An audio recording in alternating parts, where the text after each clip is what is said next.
Today's guest is former councillor Ellen Smith. With nearly 2 decades of service to the Rocky region as a councillor with the Rockhampton Regional Council, Ellen Smith dedicated her time, energy and heart to strengthening the community she so deeply believes in. From her first days on council to her final year in 2024, Ellen championed the needs of local residents with a commitment, a collaborative spirit and a genuine desire to see meaningful change. Her time in public office was marked by thoughtful advocacy, strong community connections, and a belief that good governance starts with listening. Whether it was advocating for initiatives or working side by side with fellow councillors or responding to the ever-changing needs of a growing region, Ellen's leadership left a legacy of action and authenticity. Today, she joins us to reflect on nearly 20 years of public service and the power of purpose, people, and place in shaping a community. Thank you so much for being here, Ellen. Oh, thank you so much for inviting me, Nyree. I'm very excited to have you as a guest, and you're someone who I've spent a lot of time with in the last couple of years, particularly in your role as councillor, and absolutely admire the work that you've done and what you continue to do and all of the groups that you support and your advocacy. And it's quite admirable, and I'm really, really excited to have you here. Well, thank you very much. So I'm going to ask you the very first question, which is just an interesting one. But I'm curious, can you share if you could instantly become an expert in anything in the world, what would it be? Oh, definitely IT. Because that's the way the world's going, and I feel like I've been left behind.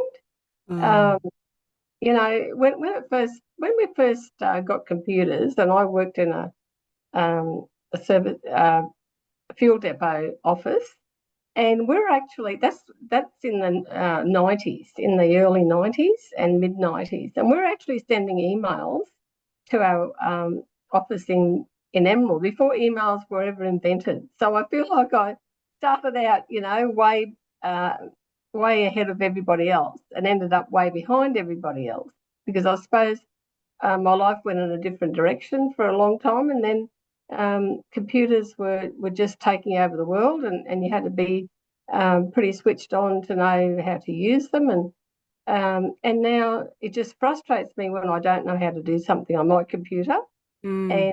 And if I was an instant expert, I think, well, that would make my life a lot easier now. Mm. Yeah, that would be a handy skill. I'm not an expert. I just figure it out, make it work, and hope for the best sometimes, but depending on the system, I guess. Yeah, for sure. Yeah, at council, I always had the support of the IT department. Mm-hmm. So if I accidentally pressed the wrong button or something, and did something wrong, or it wasn't working, I could just take it in and get it fixed. So Mm. I've got to do all that fixing now Mm-hmm. if I want to experiment or try and get something done. So yeah, it's a very different world we live in now, and if you don't go with it, well, you just get completely left behind. Mm. And it moves so quickly as well, especially with all of the AI tools. Mm. Yeah, absolutely. I just wish they'd stop inventing things, but that gives people jobs, I suppose. But you read some things on Facebook, and then you find out it's AI generated. Well, what are we to Mm. believe? Like, are Mm-hmm. we not to believe everything we see anymore? Do we have to question everything in case AI has made it up? Mm. And I don't mind if they muck with a photo of me and make me look a lot younger. That'd be really good. I don't mind that at all. But you see some things and you think, oh well, you believe it, and then you read the comments and they say it's fake. So that's Mm. really disappointing. Mm. And like, what do young people think, that older people are putting stuff on there that is not true? Mm. So do we question them as well? Mm. Yeah, It's a it's tricky really, world to navigate, definitely. yeah, Mm. definitely. Yeah. So on to the theme for today. Finding out a little bit more about yourself and your journey. My very first question is, are you able to share any key moments or key people or experiences from any part of your life that has helped to shape who you are today? Well, I've got an interesting story, I suppose, because my ancestors all came from Ireland. And after being on a couple of cruises, and I think these people went in a boat for weeks and weeks on end to come over here, you know? Mm. And I think, my God, they were brave people. Mm-hmm. So my family came over in 1862, only 9 years after the Archer brothers. So 163 years this year, and settled in the Cabra area between Gracemere and Mount Morgan. And happy to say that two of the properties are still owned by family members after all that time. So my roots are definitely in this area. Mm. And people think I've been here all my life and never gone anywhere. Well, I have travelled a lot around Australia and extensively down south in New South Wales and Victoria. But I did spend a couple of years living around Toowoomba. So I have been in other places and I have seen a lot of other things. I haven't been overseas yet. I've been to New Zealand, but so my roots are definitely in this area. But I'm really proud of my ancestors and what they achieved and how difficult it would have been for them. And uh, with that early life and settling in places coming from Ireland, it would have been so hot over here. And I think, you know, what brave people and what strong people they were. I was born and bred on the cattle property. So at an early age, I learnt to work really hard. That's Mm. all I knew. We had three girls, and then a lot later had my brother. Um, and us girls were the boys. Like we did everything from fencing to castrating calves. You know, Wow. we just did everything. We didn't know any different. Mm-hmm. And I actually, when I left school, I actually went to work on the property, which was very unusual in those days. And now, all the girls, you know, a lot of girls do leave school and work on properties um, and really enjoy it. And I really enjoyed it too. But um, yeah, that's another story, I suppose. I was supposed to be a lot of other things, but it didn't happen that way. So I suppose the experiences from my early life shaped me into a person that knows how to work hard. Mm. Like I still fix my own fences here and try and fix water leaks and work with cattle and do all that sort of stuff as well. So I think that, yeah, I'm very lucky to have grown up on a cattle property. I really Mm. am. Although I have lived in towns, I have lived on acreages, I've lived in different towns, etc. I've lived in Rocky, um, and I still live on 100 acres. So I feel that I'm very, very lucky, very Mm. lucky. And the land that I have was owned by my great great grandfather Oh, wow. 163 years ago. So yeah, yeah. So I feel very, very lucky in that way. Yeah. And I guess that work ethic was evident in your time as a councillor as well, because you just never stopped. You were Yeah, and always on the go. yeah. And looking back, I probably shouldn't have tried to go to as many events as I did. Like sometimes our schedule was like 9 till 10 was one event, then 10 to 11 was the next event, and I sort of thought, well, people expect me to go, you know, so you just drive yourself to do it, Mm. and then you end up, yeah, just driving yourself too far sometimes. Mm. And yeah, I didn't do Needing it to to get take a my bit of a photo on the break. paper or anything, but you do it because your community expects you to be out there. They Mm. expect you to be around and and you know coming to their events. I remember I had an event once for somebody. It was on our property. We had a big train smash in 1955. I was only 2 year old, but I remember it as if it was yesterday. Mm. And the person that really should have got all the accolades was never recognised by the railway. So I Mm. gave him um, like a function. And I tried to get somebody to come. All the councillors were sort of away that weekend. I couldn't get our state member, I couldn't get our federal member. And I thought, well, now I know why people want us to come to events because it just makes so much difference Mm. It when really does. somebody, yeah, representing state, federal, or local Mm. is there at the event. So after that, I thought, well, I'm never going to complain about having to go to so many events because I know that people do appreciate it. Mm. Yeah. I know Mm. I definitely do as well whenever I've invited, elected members to any of the activities that I get involved in. So that's absolutely accurate. And I definitely appreciated you turning up at so many different Scout events as well over the years. Yes, I miss not Mm. going to the Scouts. You're always Yeah. welcome. You are always welcome to come and Oh, visit okay. us. Well, that's good to know. Yes, you were Yeah. scarfed up, remember? Yes, I know. And I always look at my scarf and think, oh, am I ever going to wear that again? Yes, of course. Yes, always welcome. Yeah, Mm, that's great. And I think Scouts and Girl Guides, etc., they just do such a wonderful job in the community for our young people. mm, And yeah, I think it's great all the work you people do for mm, those kids. It's just wonderful. mm.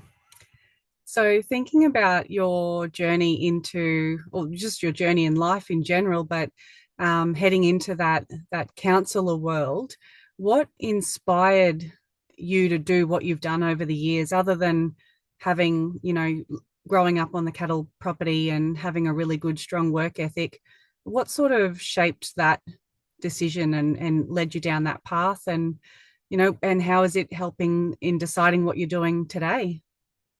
Yeah, well, that's interesting question, Nyree, because when I did my senior year, my mother already had it mapped out that I was staying home and working on the property. And I'm glad I did because my dad became quite ill in the next year and we only had him for another 4 years. So I would Okay. never do anything else if I had my life over again. Mm. But I actually wanted to be a Morse code operator in the Navy. And Oh, wow. I can't even swim. But a girl who did senior before me, she did that. And I thought, oh, I'd love to do that. And it's always been in the back of my mind. And even when I was younger, I thought, oh, no, I wouldn't be able to do it now. Definitely not. So then when I did an IQ test at school, I went to the Range College. The consultant said to me, "Oh, university at the minimum for you." And I said, "No, I'm going to work on the family cattle property." And he said, "Oh, that's a shame." And Oh, then um, I did apply for teachers training colleges, and I'd actually won a scholarship to two of them in Brisbane oh, and wow. to the university in Townsville. So I could have been a teacher, and I really, really wanted to be a teacher, and I think Mm-hmm. I would have done a good job because I have been a pony club coach since I was 17, Mm-hmm. and I do love the kids. Trying to teach the kids, trying to be helpful to them, and that sort of thing. So I think when I look at teachers, I think, yeah, I would love to have done that. But my life did turn in another direction as well. So when the drought struck in the 70s, I actually went to work at the Lakes Creek Meat Works, and that was an experience. It was an afternoon shift. Like I'd work on the property and then go to work. I think it was 3 p.m. to 11 p.m. Mm-hmm. and then drive home and not fall asleep. And anyway, that was a defining moment for me because that's the first time I'd ever seen unions in action. Because you'd be eating your lunch, and next minute this fella would get up and start talking and loudly, and I thought, oh my goodness. So coming from a cattle property, I had never experienced anything like that. Mm. But I really did enjoy my 6 months at the meatworks. And then when they closed down at Christmas time, I actually got a job in a service station. Mm-hmm. And that sort of led to 30 years in the fuel industry. So I Wow. worked at the Ampol and Mobile depots as a um, sales representative mainly, and also worked at various service stations, yeah, totaling 30 years. I was still working at a service station when I was a Fitzroy Shire councillor because it was a very part-time job Mm-hmm. and pay. So yeah, so I really loved the fuel industry. So while it was about when the 2000 elections were coming up, actually, Pat Galvin, he's a grazier from Upper Ulam, and he was Boulder Combs representative because in those days, Fitzroy Shire, when it was 3-year terms, he was actually our councillor. And at the time, I was the treasurer of the Boulder Cove Progress Association, where I've been a member since 1994. Mm-hmm. And he said to me, oh, you can really manage the books here. You'd be good on council. So but my view of councillors was completely different. I thought people were crazy who stood for council because, I didn't want to get abused by people or criticised by people. And I not admired them. I thought that they were all crazy for wanting to be on council. So I thought about it and decided, oh, yeah, okay, I'll give it a crack. And then I sort of did a bit of research and realised that my grandfather actually was a Fitzroy Shire councillor on the very first Fitzroy Shire Council in 1898 when it was still called the Gogango Divisional Board, and in 1903 they all became councils. So he was on the actual first council and he served till 1917. I think he was 19 years. I think I beat him by 1 year. And my other grandfather, who was also a McAvoy, because my parents were second cousins, he also served on the Fitzroy Shire Council and the Caliunga Shire Council, which was amalgamated with the Mount Morgan Shire Council way back. So I realised that, I had my grandfather, who I didn't know because my grandparents both died in the Spanish flu in 1919, a long time before I was born. And my dad was only 9. So I never knew much about them, except they were very, very hard workers as well. They had a cattle property, Table Mountain, and my grandfather also sold timber off the property to the Mount Morgan mine. So they were all very hard workers as well. And it was so sad that they both passed away at a young age. Yeah, absolutely. And so I thought, when I started on Fitzroy Shire, I realised how much I loved it and how much it was in my blood, you may as well say. But the funny thing happened at the first election in 2000. I went along to see where I drew I think there was 23 people stood, and my brother was there, and I thought, oh, isn't he a lovely brother? He's coming to see where I drew. And then I realised he was coming to see where he drew. Oh, wow. Because Pat Galvin had also mentioned it to him as well, unbeknown to me, and I only found that out just recently. And we both served on the Fitzroy Shire for 8 years. And I couldn't quite kick him under the table. But people thought, oh, we'll vote the same way. But no, we voted oftentimes different ways and had different ideas on things, which is really good. That was a real experience. And being deputy mayor from 04 to 08 was certainly a good experience as well. And if we hadn't amalgamated, I was certainly going to put my hand up to be the mayor. And that was a turning point, I suppose, when we did amalgamate. And then I was off council for those 4 years. And I think when you're on the outside looking in, you do get a different perspective. And I did get a different perspective. Coming on to Rockhampton Regional Council, it was just such a big council, just so different to what I was used to. And and where I am now, working with disabled children, since I've been in local government, that sort of happened in 2009. Before I got back on to Rocky Regional Council, I actually had 3 jobs, working at a service station and working in retail, and I was working in disability. And funnily enough, I thought to myself, I should have been a nurse. And I say to young people, look, don't stress if you don't know what you want to do, because I was in my 50s and I realised I should have been a nurse. So you've got plenty of time. Don't stress. That was wonderful, because my grandmother, who passed away, she was a nurse, and her sister was also a nurse who actually reared their children, and my dad was one of them. So there is nurses in my family, and my niece is a nurse, and a whole lot of my family members all work for Queensland Health. Oh, wow. Funnily enough, in a hospital, I feel like I'm at home. When I go to a hospital, there's this calming effect comes over me. It's really weird. I don't get scared in a hospital. It just feels like I should have always been there working. Yeah, wow. Did you have any teachers in your family? No, actually. No, didn't have any school teachers at all. Mm. No. Oh, that's such an interesting story. Yeah, it is. Mm. So I suppose I have done a few different things in my life. I sort of think it would be so boring to have the same job in the same area all your life, and but I admire people that do that, of course. Mm. I think I have had an interesting life in the workforce, just for sure, Yeah. and still continue to do. Yeah, absolutely. And I'm so glad that you're back in a role that you love so much. So that's Yeah, yeah, that's such a good story and a change in career and yeah, like, change in a career that you've already done before, but going back into it and it's familiar.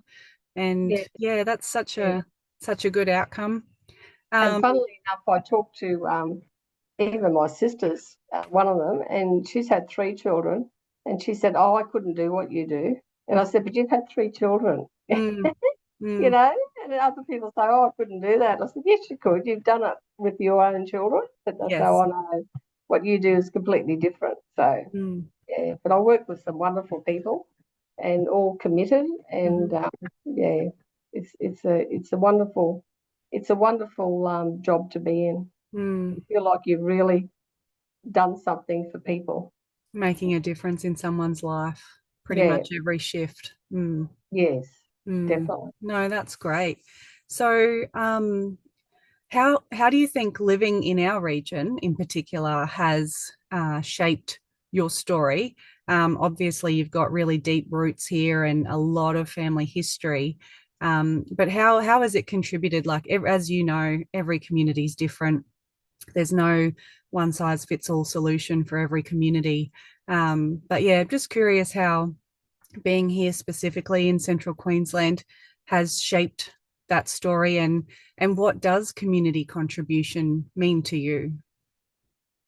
I think community contribution means helping other people, sometimes that are less fortunate than yourself. I know it probably came home to me when we had floods in Stanwell and Bajul, and one of the ladies from the fire brigade said to me, "Thank you for what you did today, because you really, really helped that lady that you talked to." And I said, "But I didn't do anything. All I did was talk to her." And she said, "Well, that's all she needed. Just, oftentimes those people just want to tell you their story Mm-hmm. of what happened to them, and they just want to know someone cared." Mm. And yeah, and then, we had the floods in Depot Hill and all sorts of things in that first few years on Rocky Regional. I think we had 4 disasters in 7 years. So you're always out there trying to help the community. Mm. And I think, yeah, I don't know, living in a place like Baldy, it's a very small place. There's only 1,000 people living here, but probably 2,000 in the wider community. And sometimes small communities get left out of the bigger Mm. picture. And that was Yes. always what people were worried about when we amalgamated. They're thinking everything's going to go to Rockhampton and all the smaller communities miss out because we don't have the population Mm. and we don't have the people that need, like, better roads and better everything that they need in Rockhampton. So um, yeah, that was something that sort of drove me to try and help the smaller communities, not just Boulder Came. I've had a few smaller communities in my time, and I think that the desire to help them was better than, anything else that I'd ever done, probably. And I think when I think back, when I read the questions as well, and I think back, and I've done some weird things in my life because oftentimes I've been the communicator between neighbours. They won't Mm-hmm. talk to one another, but Oh they tell wow. me, and then I'll ask the neighbour, then get back to them on many, many occasions. Mm. And that's why I sit in the middle of my 100 acres and I don't have any neighbours all around, although I've got beautiful neighbours. And also, one time, and I had this Volvo car that was, given to me by family, and it was quite modern. in its, like this is in the early, I think before I even got on council. And someone rang me up in the middle of the night and said, if you don't come and get these sheep from my property that belong to the neighbour, I'm going to shoot them all. So I went over and put them all in on the back seat and on the floor of my beautiful Volvo car, and brought them all home and put them in a pen until the morning I could take them back to this person. I thought, God, I've done some weird things. I really have. And also rescuing dogs the same way. People would call up and say, look, I've got this dog. It's not mine. If someone doesn't come, I'm going to shoot it, or I'm going to let it out on the highway. And I'd have all these dogs here in my pen and everywhere else trying to find owners. So, yeah, that's what I think, helping the community, trying to, navigate people's problems a lot of the time. As I said, you really got to like being on the phone, because a lot of people just want to have a chat sometimes. Yes. Especially older people, they want to tell you what's wrong. They want to tell you their story.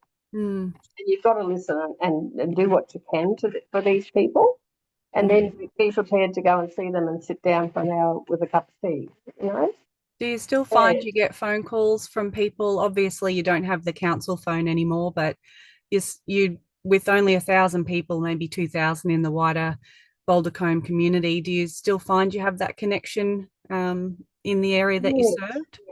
Absolutely. Although I've pulled back from going to monthly meetings, mainly because I've been working, but I'm still a member of the Boulder Combe Rural Fire Brigade as well, and I am still connected to the Boulder Progress Association, where I've been since 1994. So I still definitely have that connection with people. But when I worked at the local service station here for 8 years, I virtually knew everybody, So now when you're not there, I've been away for 12 years, not at the survey, you think, well, I've lost track of so many people, and often run into them as well. And, you kind of search your brain for a name and stuff like that. But sometimes, if people know me and I hardly know them, I think, well, that's good. I did a good job. Yeah, But that's great. yeah, but as I said before, trying to get money for smaller communities, for footpaths, for bitumen roads, for a lot of things was fairly difficult, because you're battling against other areas who have a bigger population. But but the council today, I think they're doing a great job, and wish them all very well. And it's not an easy gig, as No, not probably at the new all. ones have found out when they got on there. It is hard work. And I don't think any of them would have gone into it thinking it was easy either. Like, No. when you look from the outside in, it's a big job. And I think I've said a couple of times, and I have no experience with this, of course, but being in a position like that, it's like a vocation. It's your life. There's no 9 to 5. Yeah, absolutely. And I always felt for people with children. I'm thinking their kids would hardly ever see them, because we're always at meetings or at functions. And even weekends, there'd be events on a Sunday even that you're expected to go to. So I really admire people, and families do miss out on a lot sometimes. Other times it's good, around Christmas time you can have a bit of a break. But I really do admire people who step into, especially who step into state or federal office, that would be even more work. And they do a great job as well. I really do admire them. Absolutely agree. So thinking about everything over the course of your life, does anything come to mind that's been like a significant challenge, or a really proud moment, or a really meaningful lesson that you've learnt that really stands out? And how has that influenced your perspective in how you go about things? Well, probably my biggest challenge in my earlier life was the fact that I was an endometriosis warrior. I was only in my late 30s, and that was in the early 80s. And I felt like I was a freak. I thought I was the only one in the world that had this disease with this big name that no one could pronounce. And even the nurses used to sit on my bed and ask me what I had. So I had to get to know to pronounce it. Yeah, and I have met nurses since, because I have spoken at a couple of endometriosis support groups. Mm-hmm. And this nurse said to me, well, I would have been one of those nurses that sat on your bed because I didn't know anything about it either. But I feel like that, seeing a lot of our family didn't have grandparents. My mum and dad sort of passed away quite young as well. Mm-hmm. I feel like I've been that substitute for the grandparents, Mm. because I've got something like 30 nieces and nephews, including great nieces and nephews, and another two to be born this year. So sometimes I don't feel like I've missed out on anything much. I sort of grew up not having a lot of relations, Mm-hmm. and now I feel like I've got this huge family. Mm. So that's sort of made up for it. My nieces and nephews, it's sort of, my life, I suppose. And yeah, and the proudest moment, I suppose, is when I was first elected to council, and probably every moment in council has been a proud moment. I always used to say, when the glass doors open at City Hall and you're allowed to walk through, that's a privilege. It's such a Mm. privilege. Mm. And that's always a proud moment. And all the events where, councillors sort of took stage, all really proud moments. But probably I had a career also in horse riding.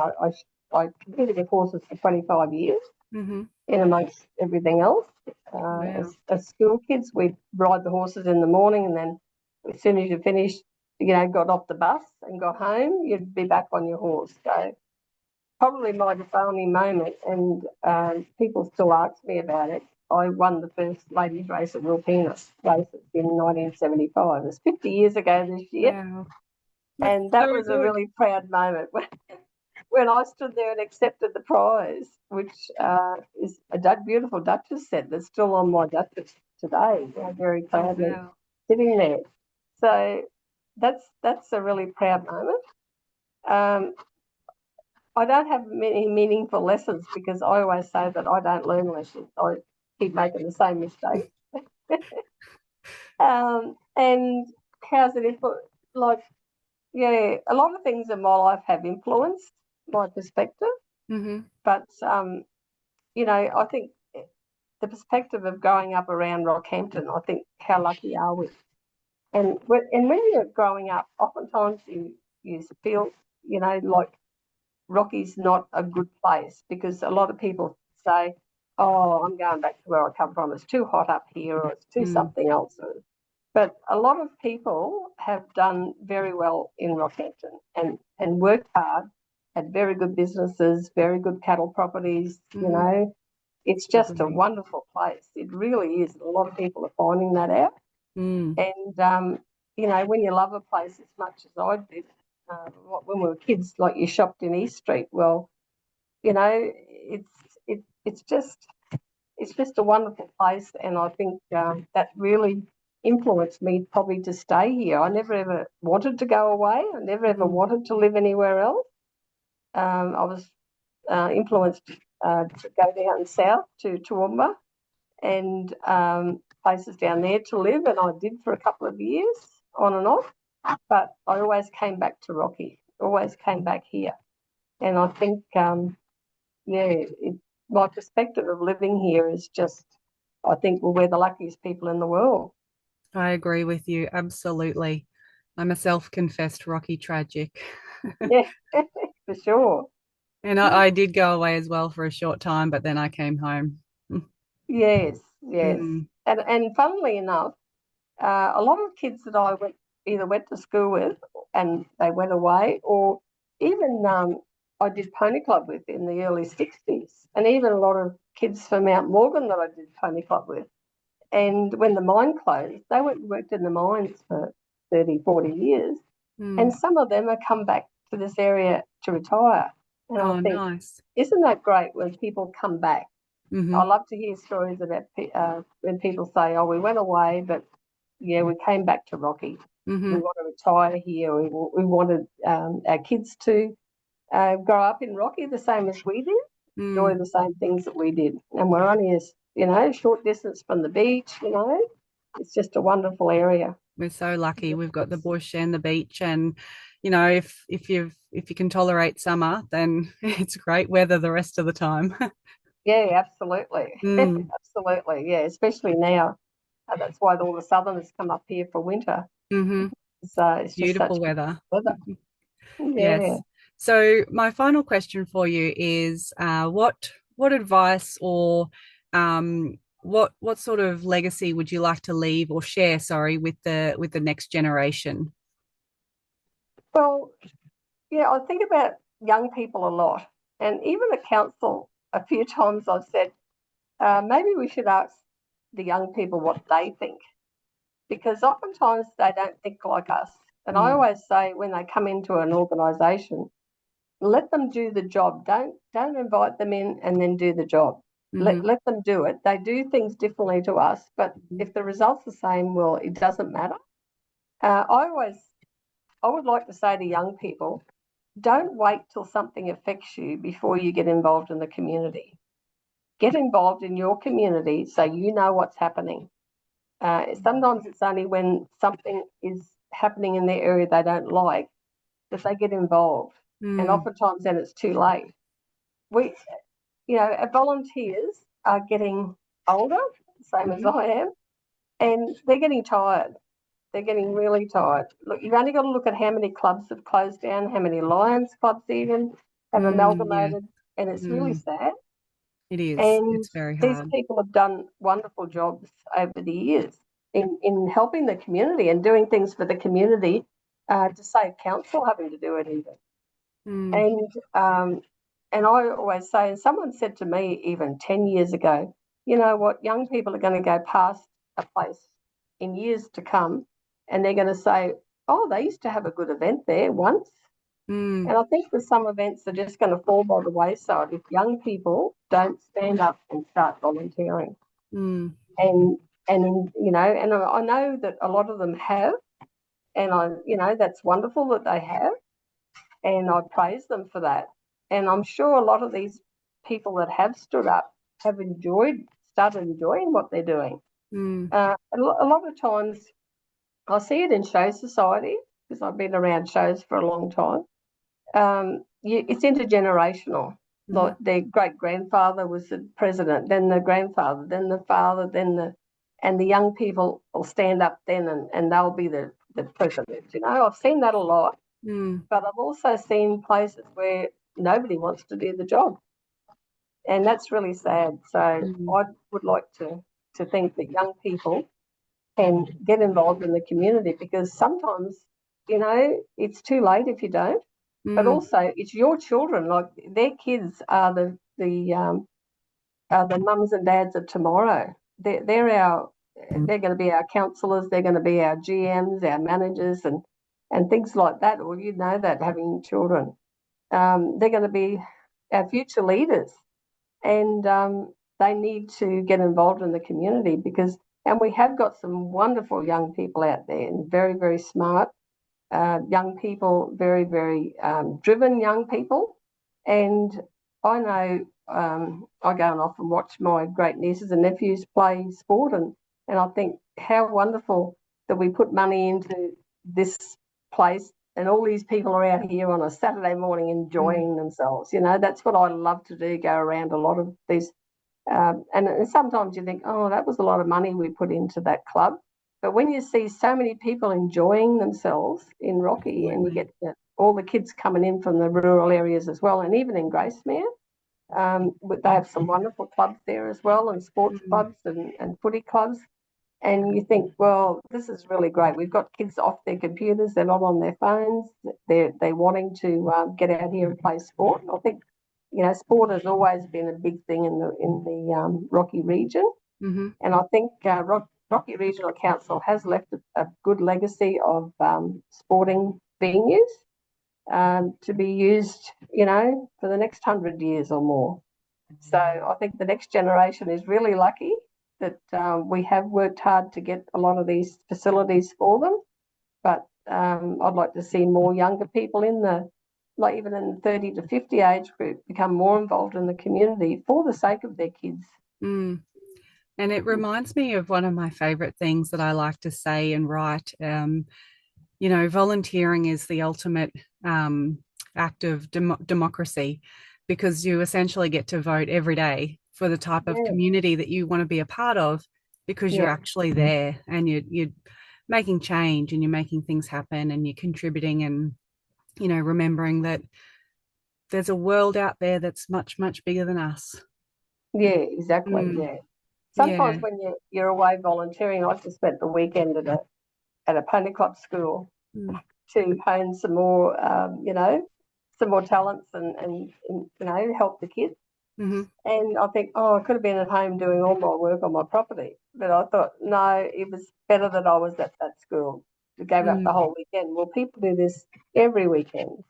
And a lot of times they're parents, and a lot of times they haven't even got any children in Pony Club like myself. mm. And I met some lovely people from around the region, and they were just there to help, help the younger kids. So That's that's so really great. good. Mm. That's really good. Yeah, It is, yeah.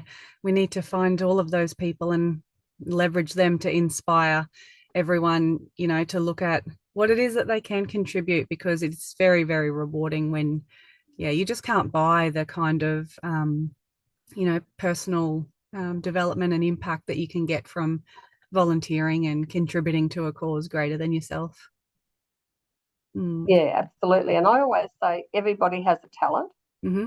Everybody's got their own talent. And actually, years ago, this is a big 30 years ago, I suppose. And I always say everybody's got a form of art. You mightn't be able to draw a picture, but you've got a form of art. My art was cake decorating. Oh, nice. So, yeah, unbelievably so. Now I don't do anything like that anymore. But Mm. I always say everybody's got a talent, and you always should share your talent. Hmm.